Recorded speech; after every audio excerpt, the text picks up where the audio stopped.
right, chapter 17, The Heir of Slytherin. We get to figure out who it is. He was standing at the end of a very long, dimly lit chamber. Towering stone pillars, entwined with more carved serpents, rose to support a ceiling lost in darkness, casting long black shadows through the odd greenish gloom that filled the place. His heart beating very fast, Harry stood listening to the chill silence. Could the basilisk be lurking in a shadowy corner behind a pillar? And where was Ginny? He pulled out his wand and moved forward between the serpentine columns. Every careful footstep echoed loudly off the shadowy walls. He kept his eyes narrowed, ready to clamp them shut at the smallest sign of movement. The hollow eye sockets of the stone snake seemed to be following him. More than once, with a jolt of his stomach, he thought he saw one stir. Then, as he drew level with the last pair of pillars, a statue high as the chamber itself loomed into view, standing against the black wall. Harry had to create his neck to look up into the giant face above. It was ancient and monkeyish, with a long, thin beard that fell almost to the bottom of the wizard's sweeping stone robes, where two enormous gray feet stood on the smooth chamber floor. And between the feet, face down, lay a small, black-robed figure with flaming red hair. "Ginny!" Harry muttered, sprinting to her and dropping to his knees. "Ginny, don't be dead. Please don't be dead." He flung his wand aside, grabbing Ginny's shoulders, and turned her over. Her face was white as marble and as cold, yet her eyes were closed, though she wasn't petrified. "But then she must be—" "Ginny, please wake up," Harry muttered desperately, shaking her. Ginny's head lolled hopelessly from side to side. "She won't wake," said a soft voice. Harry jumped and spun around on his knees. A tall, black-haired boy was leaning against the nearest pillar, watching. He was strangely blurred around the edges, as though Harry was looking at him through a misted window, but there was no mistaking him. "Tom? Tom Riddle?" Riddle nodded, not taking his eyes off Harry's face. "What do you mean she won't wake?" Harry said desperately. She's not, she's still alive," said Riddle, "but only just." Harry stared at him. Tom Riddle had been at Hogwarts 50 years ago, yet here he stood, a weird, misty light shining about him, not a day older than 16. "Are you a ghost?" Harry said so uncertainly. "A memory," said Riddle quietly, "preserved in a diary for 50 years. He pointed toward the floor near the statue's giant toes. Lying open there was the little black diary Harry had found in Moaning Myrtle's bathroom. For a second, Harry wondered how it had got there, but there were more pressing matters to deal with. "You've got to help me, Tom," Harry said, raising Ginny's head again. We've got to get her out of here. There's a basilisk. I don't know where it is, but it could be along any moment. Please help me." Riddle didn't move. Harry, sweating, managed to hoist Ginny half off the floor and bent to pick up his wand again, but his wand had gone. "Did you see?" He looked up. Riddle was still watching him, twirling Harry's wand between his long fingers. "Thanks," said Harry, stretching out his hand for it. A smile curled along the corners of Riddle's mouth. He continued to stare at Harry, twirling the wand idly. "Listen," said Harry urgently, his knees sagging with Ginny's dead weight. "We've got to go. If the basilisk comes—" "It won't come until it's called," said Riddle calmly. Harry lowered Ginny back onto the floor, unable to hold her up any longer. "What do you mean?" he said. "Look, give me my wand. I might need it." Riddle's smile broadened. "You won't be needing it," he said. Harry stared at him. "What do you mean I won't be?" "I've waited a long time for this, Harry Potter," said Riddle, "for the chance to see you, to speak to you." "Look," said Harry, losing patience, "I don't think you get it. We're in the Chamber of Secrets. We can talk later." "We're going to talk now," said Riddle, still smiling broadly, and he pocketed Harry's wand. Harry stared at him. There was something very funny going on. "How did Ginny get like this?" he asked slowly. "Well, that's an interesting question," said Riddle pleasantly, "and quite a long story. I suppose the real reason Ginny Weasley's like this is because she opened her heart and spilled all of her secrets to an invisible stranger." "What are you talking about?" said Harry. "The diary," said Riddle. "My diary. Little Ginny's been writing in it for months and months, telling me all her pitiful worries and woes, how her brothers tease her, how she had to come to school with second-hand robes and books, how—" Riddle's eyes glinted. "How she didn't think famous, good, great Harry Potter would ever like her."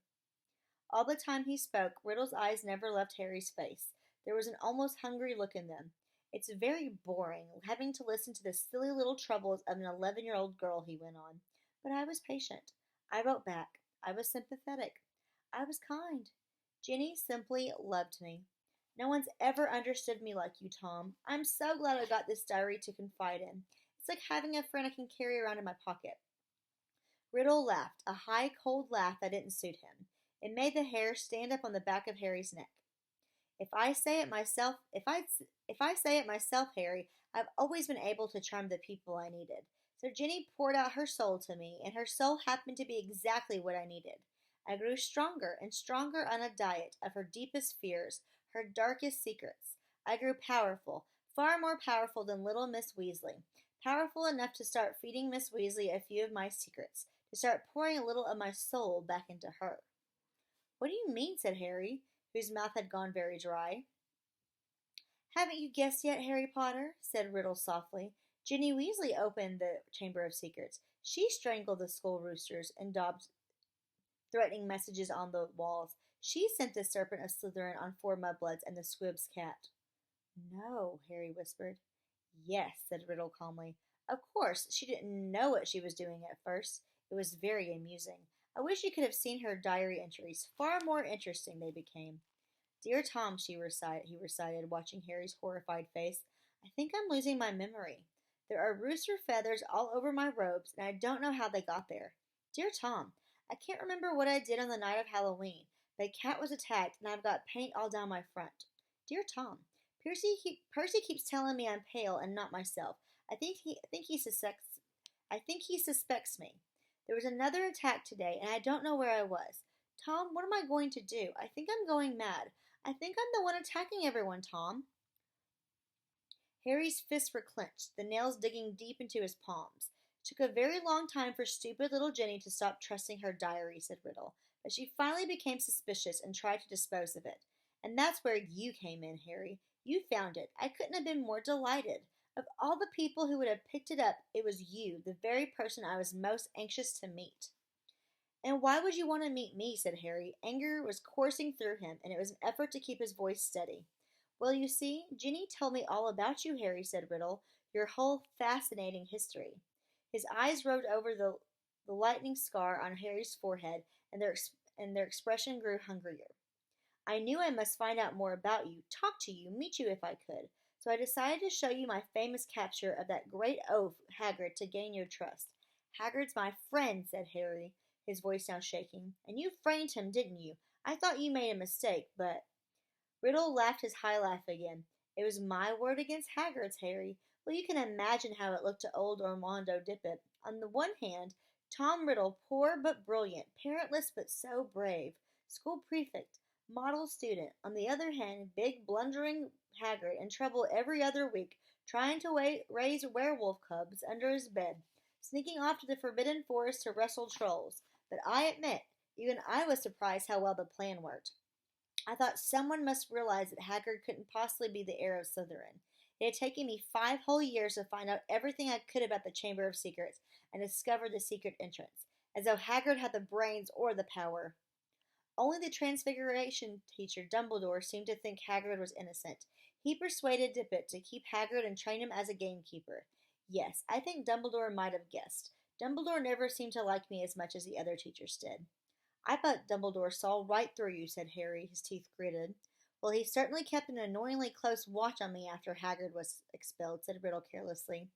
I knew it wouldn't be safe to open the chamber again while I was still at school, but I was going to waste those long years I've spent searching for it. But I wasn't going to waste those long years I spent searching for it. I decided to leave behind a diary, preserving my 16-year-old self in its pages, so that one day, with luck, I'd be able to lead another in my footsteps and finish Salazar Slytherin's noble work.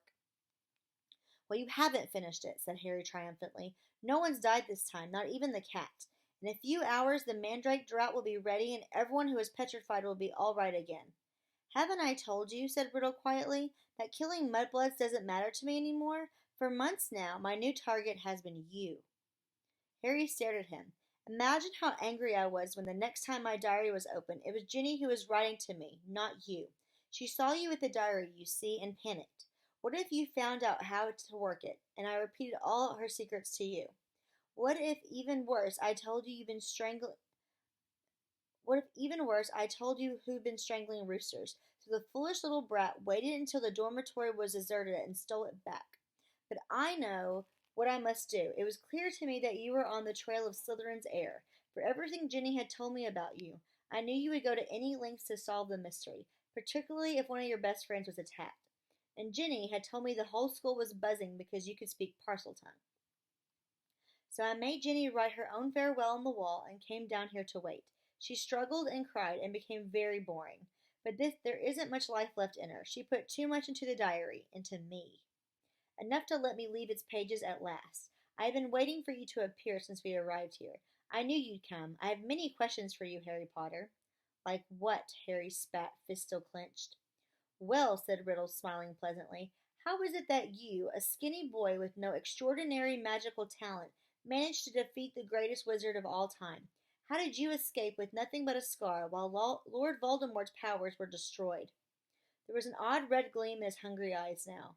What do you care how I escaped? Said Harry slowly. Voldemort was after your time.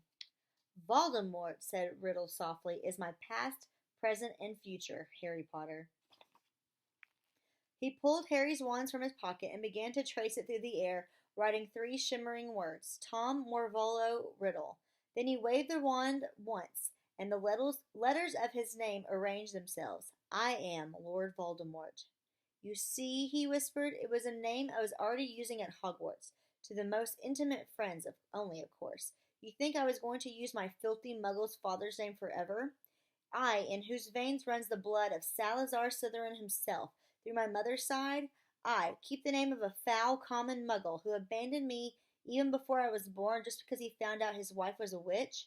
No, Harry, I fashioned myself a new name, a name I knew wizards everywhere would one day fear to speak when I had become the greatest sorcerer in the world. Harry's brain seemed to be jammed. He stared numbly at Riddle, at the orphan boy who had grown up to murder Harry's own parents, and so many others. At last he forced himself to speak. You're not, he said, his quiet voice full of hatred. Not what? Snapped Riddle. Not the greatest sorcerer in the world, said Harry, breathing fast. Sorry to disappoint you and all that, but the greatest wizard in the world is Albus Dumbledore. Everyone says so. Even when you were strong, you didn't dare try and take over at Hogwarts. Dumbledore saw through you when you were at school, and he still frightens you now, wherever you're hiding these days. The smile had gone from Riddle's face to be replaced by a very ugly look. Dumbledore's been driven out of this castle by the mere memory of me, he hissed. He's not as gone as you might think, Harry retorted. He was speaking at random, wanting to scare Riddle, wishing rather than believing it would be true. Riddle opened his mouth but froze. Music was coming from somewhere. Riddle whirled around to stare down the empty chamber. The music was growing louder. It was an eerie, spine-tingling, unearthly. It lifted the hair on Harry's scalp and made his head feel as though it was swelling to twice its normal size. Then as the music reached such a pitch that Harry felt it vibrating inside his own ribs, flames erupted at the top of the nearest pillar. A crimson bird, the size of a swan, had appeared, piping its weird music to the vaulted ceiling. It had a glittering golden tail as long as a peacock's and gleaming golden talons which were gripping a ragged bundle. A second later the bird was flying straight at Harry. It dropped the ragged thing it was carrying at its feet, then landed heavily on its shoulder. As it folded its great wings, Harry looked up and saw it had a long, sharp golden beak and a beady black eye. The bird stopped singing. It sat still and warm next to Harry's cheek, gazing steadily at Riddle. That's a phoenix, said Riddle, staring shrewdly back at it. Fox? Harry breathed, and he felt the bird's golden claws squeeze his shoulder gently. And that, said Riddle, now eyeing the ragged thing that Fox had dropped, that's the old school sorting hat. So it was. Perched frayed and dirty, the hat lay motionless at Harry's feet. Riddle began to laugh again. He laughed so hard that the dark chamber rang with it, as though 10 Riddles were laughing at once. This is what Dumbledore sends his defender, a songbird in an old hat. Do you feel brave, Harry Potter? Do you feel safe now? Harry didn't answer. He might not see what use Fox or the sorting hat were, but he was no longer alone, and he waited for Riddle to stop laughing and his courage mounting. To business, Harry, said Riddle, still smiling broadly. Twice in your past, in my future, we have met, and twice I failed to kill you. How did you survive? Tell me everything. The longer you talk, he added softly, the longer you stay alive. Harry was thinking fast, weighing his chances. Riddle had the wand. He, Harry, and Fox, and the sorting hat, neither of which would be much good in a duel. It looked bad, all right, but the longer Riddle stood there, the more life was dwindling out of Ginny. And in the meantime, Harry noticed suddenly Riddle's outline was becoming clearer, more solid. If it had to be a fight between him and Riddle, better sooner than later. No one knows why you lost your powers when you attacked me, said Harry abruptly. I don't know myself, but I know why you couldn't kill me. Because my mother because my mother died to save me. My common muggle-born mother, he added, shaking with suppressed rage. She stopped you killing me, and I've seen the real you. I saw you last year. You're a wreck. You're barely alive. That's where all of your power got you. You're in hiding. You're ugly. You're foul. Riddle's face contorted. Then it forced it into an awful smile. So, your mother died to save you. Yes, that's a powerful countercharm. I can see now. There is nothing special about you after all. I wondered, you see, because there are strange likenesses between us, Harry Potter. Even you must have noticed. Both half-bloods, orphans, raised by muggles. Probably the only two Parselmouths to come to Hogwarts since the great Slytherin himself. We even look something alike, but after all, it was merely a likely chance that saved you from me. That's all I wanted to know. Harry stood tense, waiting for Riddle to raise his wand, but Riddle's twisted smile was widening again. Now, Harry, I'm going to teach you a little lesson. Let's match the powers of Lord Voldemort, heir of Salazar Slytherin, against famous Harry Potter, and the best weapons Dumbledore can give him. He cast an amused eye over Fox and the Sorting Hat, then walked away. Harry, fear spreading up his numb legs, watching Riddle stop between the high pillars and look up in the stone face of the Slytherin, high above him in the half-darkness. Riddle opened his mouth wide and hissed, but Harry understood what he was saying. Speak to me, Slytherin, greatest of the Hogwarts Four. Get some water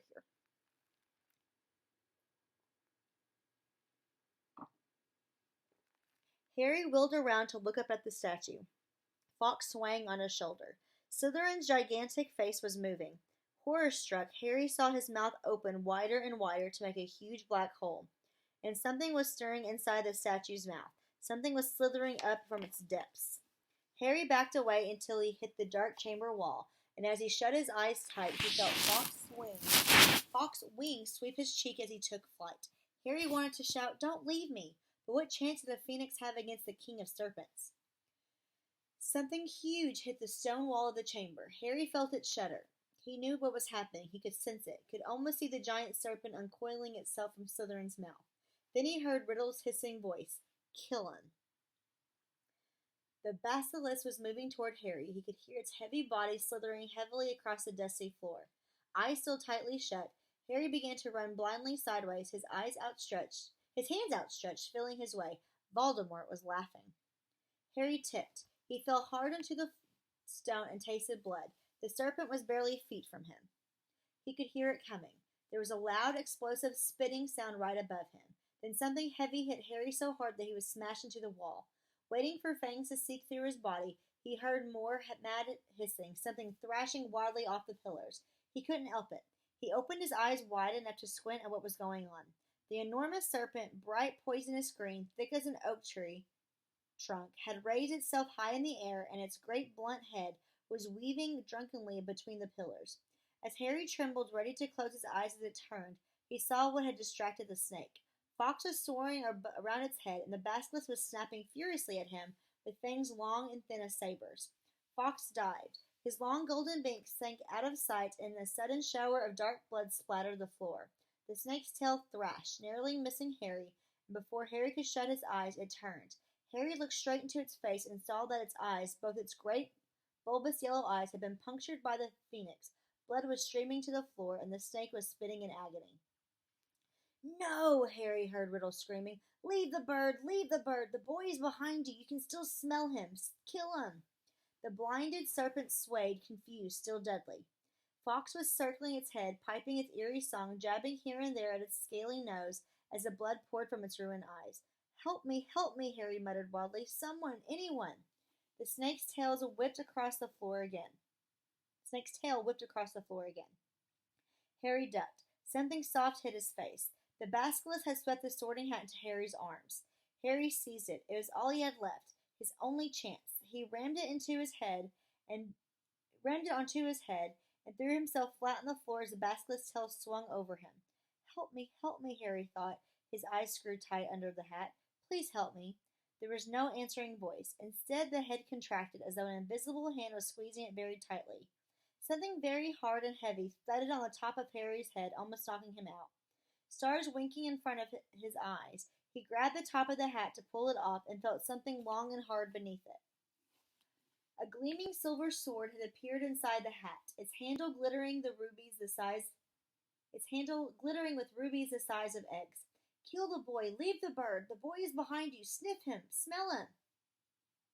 Harry was on his feet, ready. The basilisk's head was falling, its body coiling around, hitting pillars as it twisted to face him. He could see the vast, bloody eye sockets, see the mouth stretching wide enough to swallow him whole, lining with fangs long as his sword, thin, glittering, venomous. It lunged blindly. Harry dodged and it hit the chamber wall. It lunged again, and its forked tongue lashed Harry's side.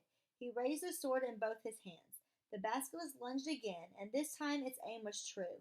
Harry threw the whole weight behind the sword and drove it into the hilt into the roof of the serpent's mouth. But as warm blood drenched Harry's arms, he felt a searing pain just above his elbow. One long, poisonous fang was sinking deeper and deeper into his arm, and it splintered as the basilisk keeled over sideways and fell, twitching to the floor. Harry slid down the wall. He gripped the fang that was spreading poison through his body and wrenched it out of his arm, but he knew it was too late. White-hot pain was spreading slowly and steadily from the wound. Even as he dropped the fang and watched his own blood soaking his robes, his vision went foggy. The chamber was dissolving in a whirl of dull pain. A patch of scarlet swam past, and Harry heard a soft clatter of claws behind him. Fawkes, said Harry thickly, you were fantastic, Fawkes. He felt the bird lay its beautiful head on the spot where the serpent's fang had pierced him. He could hear echoing footsteps, and then a dark shadow moved in front of him. You're dead, Harry Potter, said Riddle's voice above him. Dead. Even Dumbledore's bird knows it. Do you see what he's doing, Potter? He's crying. Harry blinked. Fawkes' head slid in and out of focus. Thick, pearly tears were trickling down the glossy feathers. I'm going to sit here and watch you die, Harry Potter. Take your time. I'm in no hurry. Harry felt drowsy. Everything around him seemed to be spinning. So ends the famous Harry Potter, said Riddle's distant voice, alone in the Chamber of Secrets, forsaken by his friends, defeated at last by the Dark Lord he so unwisely challenged.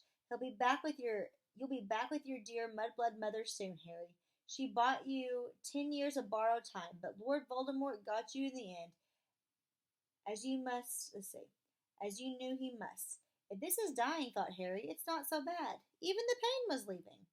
But was this dying? Instead of going black, the chamber seemed to be coming back into focus. Harry gave his head a little shake, and there was Fawkes still resting his head on Harry's arm. A pearly patch of tears was shining all around the wound, except that there was no wound. Get away, bird, said Riddle's voice suddenly. Get away from him. I said get away. Harry raised his head. Riddle was pointing Harry's wand at Fawkes. There was a bang like a gun, and Fawkes took flight again in a whirl of gold and scarlet. Phoenix tear, said Riddle quietly, staring at Harry's arm. Of course, healing powers. I forgot. He looked into Harry's face. But it makes no difference. In fact, I prefer it this way. Just you and me, Harry Potter, you and me. He raised the wand. Then, in a rush of wings, Fawkes had soared back overhead, and something fell into Harry's lap, the diary. For a split second, both Harry and Riddle, wand still raised, stared at it. Then, without thinking, without considering, as though he had meant to do it all along, Harry seized the basilisk fang on the floor next to him and plunged it straight into the heart of the book. There was a long, dreadful, piercing scream. Ink spurted out of the diary in torrents, streaming over Harry's hands, flooding the floor. Riddle was writhing and twisting, screaming and flailing, and then he was gone. Harry's wand fell to the floor with a clatter, and there was silence.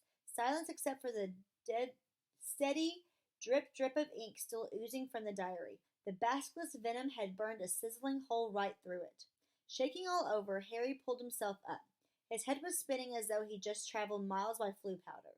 Suddenly he gathered toward his wand, together his wand and the sorting hat, and with a huge tug retrieved the glittering sword from the roof of the basilisk's mouth. Then came a faint moan from the end of the chamber. Ginny was stirring.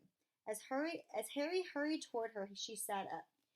Her bemused eyes traveled from the huge form of the dead basilisk over Harry in his blood-soaked robes into the diary in his hand. He drew a great shuddering gasp, and tears began to pour down her face. Harry, oh Harry, I tried to tell you at breakfast, but I couldn't say it in front of Percy. It was me, Harry, but I swear I didn't mean to. Riddle made me. He took me over. And how did you kill that thing? Where's Riddle? The last thing I remember is him coming out of the diary. It's all right, said Harry, holding up the diary and showing Ginny the fang hole.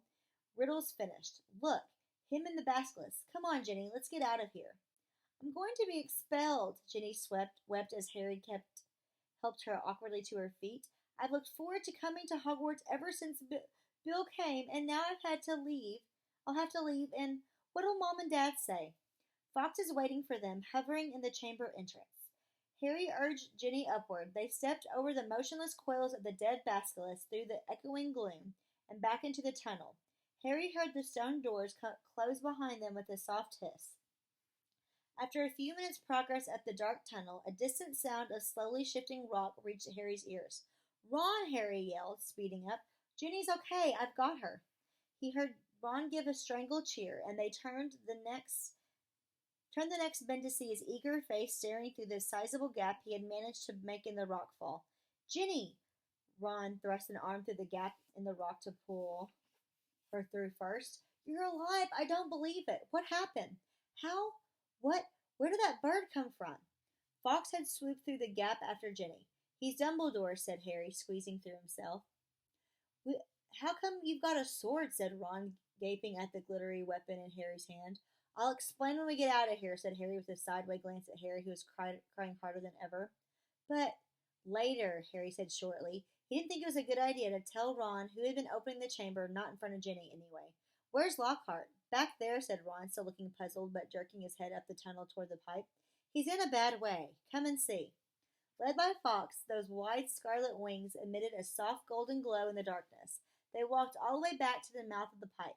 Gilderoy Lockhart was sitting there, humming placidly to himself. His memory's gone, said Ron. The memory charm backfired. Hit himself instead of us. Hasn't got a clue who he is, or where he is, or who we are. I told him to come and wait here. He's a danger to himself. Lockhart peered good-naturedly up at them. Hello, he said. Odd sort of place isn't it? Do you live here? No, said Ron, raising his eyebrows at Harry. Harry bent down and looked at the long, dark pipe. Have you thought how we're going to get back up this? He said to Ron. Ron shook his head, but Fox the Phoenix had swooped past Harry and was now fluttering in front of him, his beady eyes bright in the dark. He was waving his long golden tail feathers. Harry looked uncertainly at him. He looks like he wants you to grab hold, said Ron, looking perplexed, but you're much too heavy for a bird to pull up. Fox, said Harry, isn't an ordinary bird. He turned quickly to the others. We've got to hold on to each other. Ginny grabbed Ron's hand. Professor Lockhart? He means you, said Ron sharply to Lockhart. You hold Ginny's other hand. Harry tucked the sword and the sorting hat into his belt. Ron took hold of the back of Harry's robes, and Harry reached out and took hold of Fox's strangely hot tail feathers. An extraordinary lightness seemed to spread through his whole body, and the next second, in a rush of wings, they were flying upward through the pipe. Harry could hear Lockhart dangling below them, saying, Amazing! Amazing! This is just like magic! The chill air was whipping through Harry's hair, and before he stopped enjoying the ride, it was over. All four of them were hitting the wet floor of Moaning Myrtle's bathroom, and as Lockhart straightened his hat, the sink that hid the pipe was sliding back into place. Myrtle goggled at them. You're alive, she said blankly to Harry. There's no need to sound disappointed, he said grimly, wiping flecks of blood and slime off his glasses. Oh well, I just been thinking, if you had died, you'd be welcome to share my toilet, said Myrtle, blushing silver. Ugh, said Ron as they left the bathroom from the dark, deserted corridor outside. Harry, I think Myrtle's grown fond of you. You've got competition, Ginny. But tears were still flooding silently down Ginny's face. Where now? Said Ron with an anxious look at Ginny. Harry pointed. Fawkes was leading the way, glowing gold along the corridor. They strode after him, and moments later found themselves outside Professor McGonagall's office. Harry knocked and pushed the door open. One more chapter to go!